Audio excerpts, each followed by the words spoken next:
अस्सलाम वालेकुम। कैसे हैं आप सब? ठीक हैं, उम्मीद करता हूं कि आप बिल्कुल ठीक ठाक होंगे। प्रीवियस लेक्चर्स आपने सुने होंगे और इसके साथ साथ उसमें जो भी क्यूरीज थी वो आपने जाके सॉल्व कर ली होंगी। अब आप कंफ्यूज नहीं है, बिल्कुल क्लियर माइंड के साथ आगे बढ़ सकते। तो आज का ये जो लेक्चर है इसमें हम सोर्सेज ऑफ ऑर्गेनिक कंपाउंड में पेट्रोलियम को डिस्कस, ये भी देखेंगे कि ये जो पेट्रोलियम है डिफरेंट ऑर्गेनिक कंपाउंड का सोर्स है, तो कौन कौन से कंपाउंड इससे हम गेट करते हैं और कैसे गेट करते हैं। तो जी स्टूडेंट, जैसे कि मैंने आपसे कहा कि हमने इस वक्त डिस्कस करना है पेट्रोलियम को, क्योंकि ये हमारा एक मेन सोर्स है ऑर्गेनिक कंपाउंड्स का। तो अगर हम बात करते हैं पेट्रोलियम की, हम ये बात कहते हैं कि पेट्रोलियम है, या इवन के हम जानते हैं कि हमारे पास जो है नेचुरल गैस है, ये वो हम कह सकते हैं कि सोर्स ऑफ फ्यूल है हमारे पास के जो जिनको हम हासिल करते हैं under the surface of earth.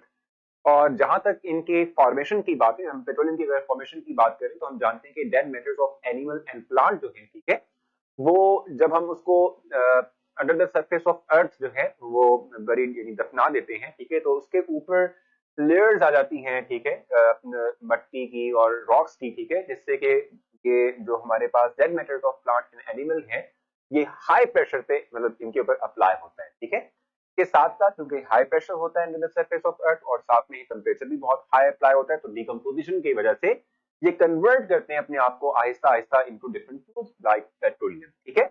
अब जहां तक बात है पेट्रोलियम की, तो ये है क्या, हम कहते हैं कि ये वैसे तौर पे हमारे पास ब्राउनिश या ग्रीनिश ब्लैक कलर का जो है एक मटेरियल है, ब्राउनिश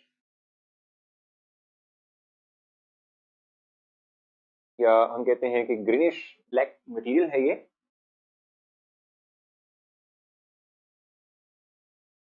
ब्लैक मटेरियल, ठीक हो गया। और हम कहते हैं कि ये बेसिक तौर पे एक मिक्सचर है, किसका मिक्सचर है भी, मिक्सचर ऑफ डिफरेंट हाइड्रोकार्बन जो कि सॉलिड, लिक्विड और गैसियस फॉर्म में एग्जिस्ट करते हैं, ठीक है। एक थिक टाइप ऑफ मिक्सचर हमारे पास है जिसको हम पेट्रोलियम कहते हैं, क्रूड पेट्रोलियम हम कहते हैं, ठीक हो गया। अब जहां तक पेट्रोलियम की बात है, मैंने आपसे कहा कि बहुत सी फ्रैक्शंस, डिफरेंट फ्रैक्शंस जो है वो आप पेट्रोलियम से हासिल करते हैं और अपने बेनिफिट के लिए, डिफरेंट पर्पसेस के लिए उनका इस्तेमाल करते हैं, ठीक है। तो हम ये बात कहते हैं कि वो किस तरीके से हम हासिल करेंगे, तो उसके लिए जो हम नॉर्मली टर्म यूज करते हैं, जो एक मेथड यूज करते हैं, वो है फ्रैक्शनल डिस्टिलेशन का, जिसको हमने थोड़ा बहुत लास्ट लेक्चर में भी डिस्कस किया था कि फ्रैक्शनल डिस्टिलेशन होती क्या है। तो हम नॉर्मली जो इस्तेमाल करते हैं मेथड वो है fractional distillation, fractional distillation.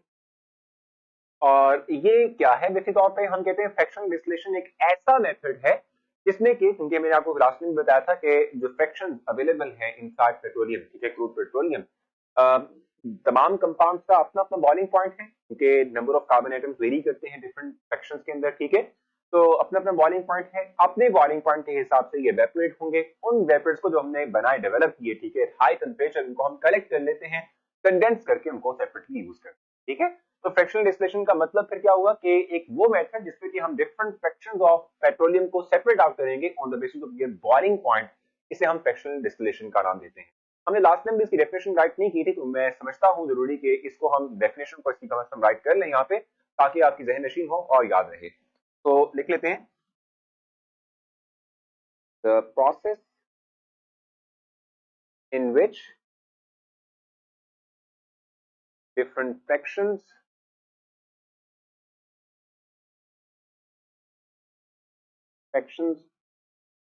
from petroleum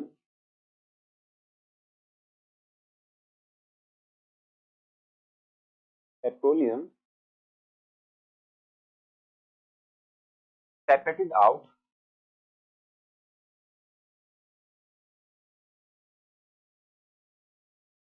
on the basis of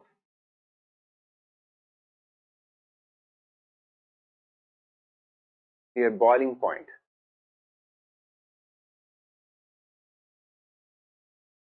यानी कि बॉइलिंग पॉइंट की बेस पे हम जब डिफरेंट फ्रैक्शंस को पेट्रोलियम में से अलहदा करते हैं, सेपरेट आउट करते हैं, इस प्रोसेस को हम कहते हैं फ्रैक्शनल डिस्टिलेशन।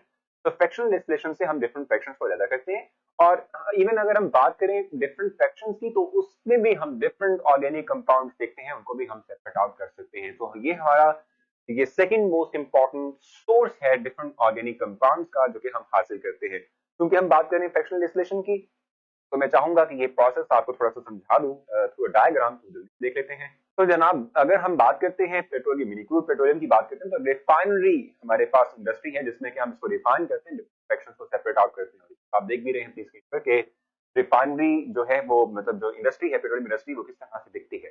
तो क्रूड पेट्रोलियम को हम ओवन लिखा हुआ है, हाई टेम्परेचर पे हम उसे क्या करते हैं, हीटअप करते हैं। और हीटअप करने से जो डिफरेंट फ्रैक्शंस हैं, आप देख भी रहे हैं कि आप इस टावर के अंदर देखें तो डिफरेंट टेम्परेचर्स पर डिफरेंट फ्रैक्शंस जो हैं वो सेपरेट आउट हो रही हैं। सबसे लोअर टेम्परेचर सबसे हाई पर होगा, उस टावर के अंदर से सेपरेट आउट होगा जो कि गैसेस हैं, ठीक है। और उसके बाद फिर हमारे पास आता है सिंपल डीजल पेट्रोल आता है। उसके बाद हमारे पास आता है केरोसिन ऑयल जो कि हम जो है एरोप्लेन में इस्तेमाल करते हैं। उसके बाद फिर नेक्स्ट हमारे पास जो है जो रेजिड्यू बच जाता है वो हम फिर सेपरेट आउट करते हैं, जिसको हम पोर्शंस के जो व्हीकल्स हैं उनमें, या फिर ये है कि जो रोड है उसको बनाने के लिए इस्तेमाल करते हैं। तो इस तरह से by fractional distillation process we can find out, we can separate out the different fractions from the crude petrol, ठीक है। तो होपफुली ये जो पेट्रोलियम का जो टॉपिक था वो आपने अंडरस्टैंड किया। इसमें मोस्ट इंपॉर्टेंट पॉइंट जो था, जो मेन फैक्ट था, वो फ्रैक्शनल डिस्टिलेशन को समझना था, ठीक है। बाकी ये जो हमने डिस्कस किया ग्रीनिश ब्लैक या ब्राउनिश ब्लैक कलर का ये जो थिक रेजिड्यू जिसकी हम पेट्रोलियम जिसकी हम कहते हैं, ठीक है, ये इंपॉर्टेंट फॉर एमसीक्यू है, इसको आप जरूर प्रिपेयर रखिएगा। अपना ख्याल रखें, नेक्स्ट लेक्चर में मुलाकात होती है, तब तक